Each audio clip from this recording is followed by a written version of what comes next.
I say you are born with enemies. Kennedy, I have left there. I've left, don't be tired of self-seeking. I am born to fight. I said, you are born with potential enemy. Everybody on earth was born with a kind of enemy. Everybody. Now, it is very, very important for you to study your kind of enemy. Your kind. But if it is fighting, you will fight. If it is enemy, it is part of God's gift to you.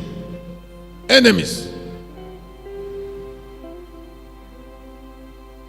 But if it is winning, you will win your enemies. I say you will win your enemies. Now, the enemy of John the Baptist was different from the enemy of Jesus. Your enemy might be different from the enemy of another person.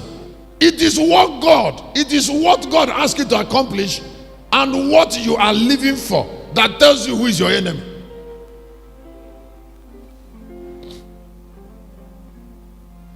It is your possession.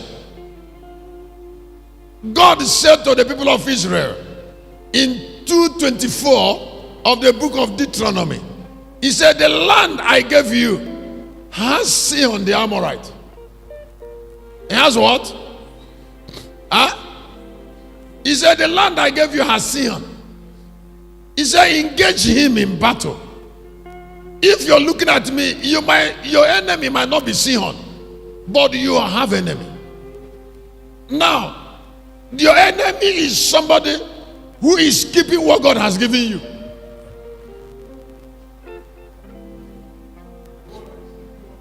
Somebody who is keeping what God has already given you.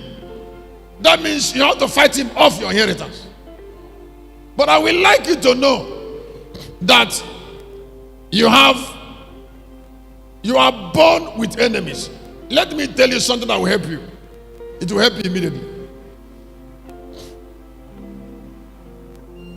The more you know two things, the more your enemy reveal themselves. Number one, the more you know yourself, and the more you know vision.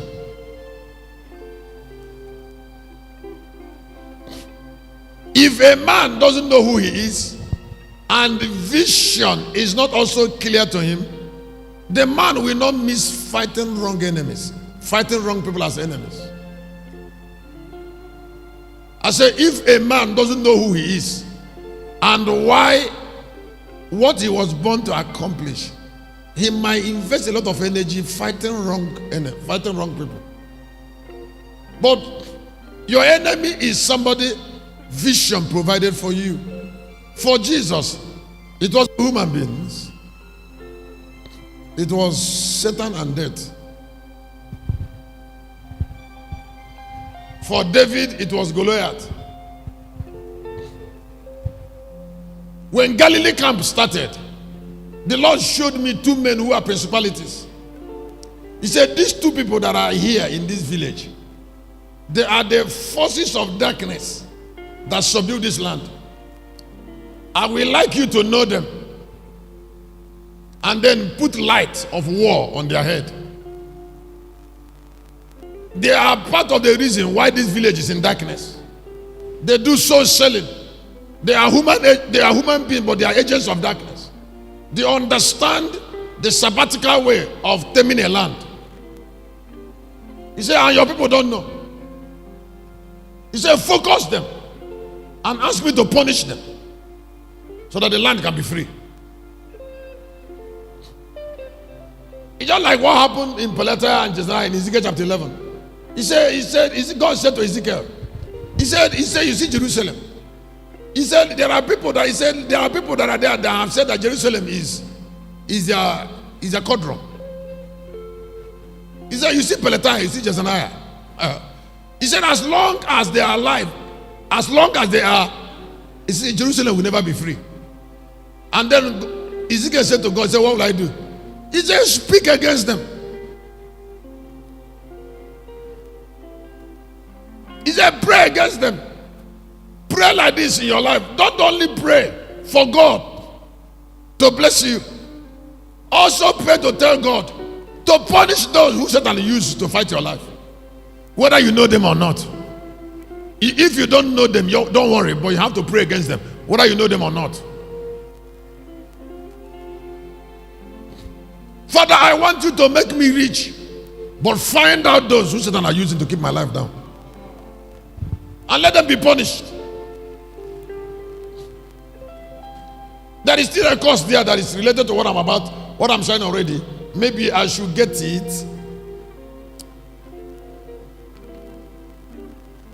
I said something about enemies in your inheritance.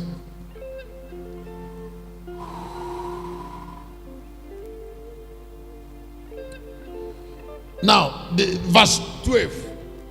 Dethrone the agents of Satan in your inheritance. Thank you. When I say dethrone, if you're hearing me and you have inheritance on this earth, you must fight.